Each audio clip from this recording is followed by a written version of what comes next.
বেশ কয়েকদিন ধরেই একটা ঘটনা বারবার উঠে আসছে, তা হলো হাতি মানুষের সংঘাত।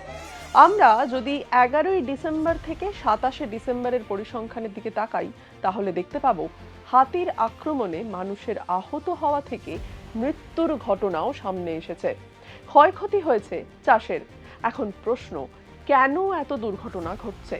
কেন হাতির হানায় এত মৃত্যুর খবর সামনে আসছে?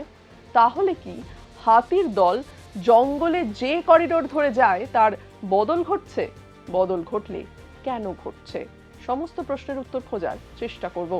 চলুন প্রথমে আমরা দেখে নিই বেশ কয়েকদিনে হাতির হানায় কোথায় কোথায় মৃত্যু বা ক্ষয়ক্ষতির ঘটনা সামনে এসেছে।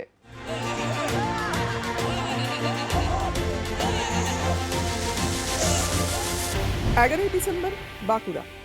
দলমায় ফেরার পথে বিঘার পর বিঘা জমি আলু নষ্ট করে দিল হাতির দল। সোনামুখের জঙ্গল পেরিয়ে 23 থেকে 25টি হাতি ঢুকে পড়ে রাধানগর রেঞ্জের প্রকাশ ও উলিয়ারা এলাকায়। সেখানে বিঘার পর বিঘা আলুর জমি নষ্ট করে হাতির দল। আলু তোলার ঠিক আগে এই তাণ্ডবে মাথায় হাত পড়েছে এলাকার চাষিদের। 14ই ডিসেম্বর, বেলিয়াতোড়। বাঁকুড়ার বেলিয়াতোড়ে হাতি তাড়াতে গিয়েছিলেন 7 জন বনকর্মী। আচমকা তাদের ওপর চড়াও হন গ্রামবাসীরা। তাদের বেধড়ক মারধর করা হয় বলে অভিযোগ। গুরুতর জখম বনকর্মীরা। ঘটনায় ইতিমধ্যেই 3 জনকে গ্রেপ্তার করেছে বেলিয়াতোড় থানার পুলিশ। 20শে ডিসেম্বর, ঝাড়গ্রাম। ছাগল চড়াতে গিয়ে কুয়াশায় দৃশ্যমানতা কম থাকায় হাতির হানায় মৃত্যু হলো এক বৃদ্ধের।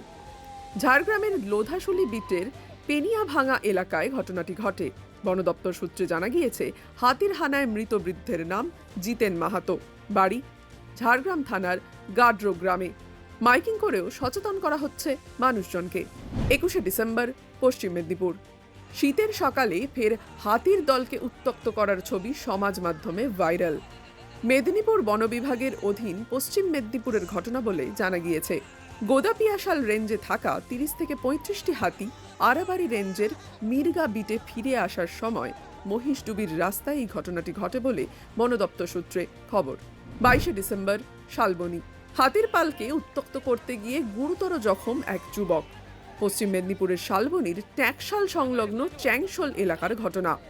এলাকাটি মেদিনীপুর বন বিভাগের আরাবাড়ি রেঞ্জের অধীন। স্থানীয় সূত্রে জানা গিয়েছে, আহত যুবকের নাম অভিজিৎ মাহাতো। চ্যাংশোল এলাকাতেই বাড়ি ওই যুবকের।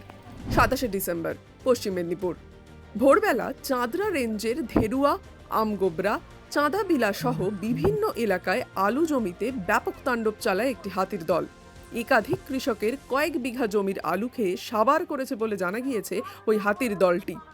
অন্যদিকে নয়াবসত রেঞ্জের অধীন গোয়ালতোড় থানার মঙ্গলপাড়া গ্রামে বাবলু রুইদাসের মাটির বাড়ি ভেঙে তছনছ করে দেয় 7-8টি হাতির দল। বন দপ্তর সূত্রে জানা যাচ্ছে, চলতি বছরের অগাস্টে প্রায় 70টি হাতির দল দলমা থেকে নির্দিষ্ট করিডোর ধরে বাঁকুড়ায় প্রবেশ করেছিল। তার মধ্যে বেশিরভাগ হাতি ফিরে গিয়েছে। তবে 13 থেকে 15টি হাতির একটি দল বাঁকুড়ার বেলিয়াতোড় বনাঞ্চলে রয়ে গিয়েছে। মেদিনীপুরেও রয়ে গিয়েছে দলমার প্রায় 70টি হাতি। কিন্তু কেন বারবার দলমা ছেড়ে পশ্চিমবঙ্গের বসতিতে ঢুকে পড়ছে হাতিগুলি? অগাস্টে যে 70টি হাতির দল জঙ্গলের পথে নির্দিষ্ট করিডোর ধরে দলমা থেকে বাঁকুড়া ও মেদিনীপুরে এসেছিল, এই জঙ্গলের পথে মূলত কোনো জনবসতি পড়ে না। ফলে মানুষের সঙ্গে সংঘাতের ঘটনা তুলনামূলক কম। তবে ফেরার পথে হাতিগুলি জঙ্গলের যে করিডোর ধরে এসেছিল সেই পথের পরিবর্তন করেছে। অনেকগুলি হাতি দক্ষিণ দিকে এসে মেদিনীপুর শহরের কাছাকাছি জঙ্গলগুলিতে অবস্থান করেছে। এখান থেকে হাতিগুলির দলমায় ফিরে যাওয়ার পথে একাধিক লোকালয় রয়েছে। ফলে এই অঞ্চলগুলি থেকে বারবার উঠে আসছে হাতি মানুষ সংঘাতের ঘটনা। মেদিনীপুর শহরের উপকণ্ঠে চাঁদরা রেঞ্জের অফিসার লক্ষ্মীকান্ত মাহাতো যা জানিয়েছেন তা যথেষ্ট উদ্বেগের। তিনি বলেছেন, দলমার জঙ্গলে খাবারের অভাবেই বারবার পশ্চিমবঙ্গমুখী হচ্ছে হাতির দল। এই মুহূর্তে মেদিনীপুর বন বিভাগে অবস্থান করছে প্রায় 90 থেকে 91টি হাতি। এর মধ্যে 10-15টি স্থানীয় হাতি। এই হাতিগুলি সারা বছরই এলাকায় ঘুরে বেড়ায়, মানুষের তেমন ক্ষতি করে না। বাকি 70-75টি বুনো হাতি ঘিরেই আতঙ্কিত জঙ্গলমহলবাসী। ভবিষ্যতে এই অঞ্চলে হাতি মানুষ সংঘাতের আরও ঘটনা ঘটতে পারে বলে আশঙ্কা করছে বন দপ্তর ও প্রশাসনের কর্তারা।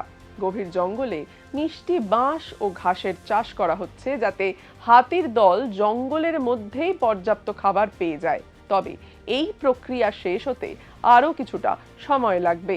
সেই সঙ্গেই হাতির দলকে দলমা বা নির্দিষ্ট কোনো একটি জায়গাতে ফেরানোর বিষয়েও ঊর্ধ্বতন কর্তৃপক্ষ আলোচনা চালাচ্ছে বলে জানা গিয়েছে বন দপ্তর সূত্রে। বন দপ্তর সূত্রে জানা গিয়েছে, ড্রোন নিয়ে নজরদারি থেকে শুরু করে জঙ্গলের ভেতরে বাঁশ এবং ঘাস লাগানো হলেও পুরোপুরি নিয়ন্ত্রণ করা যাচ্ছে না এই দাঁতালদের।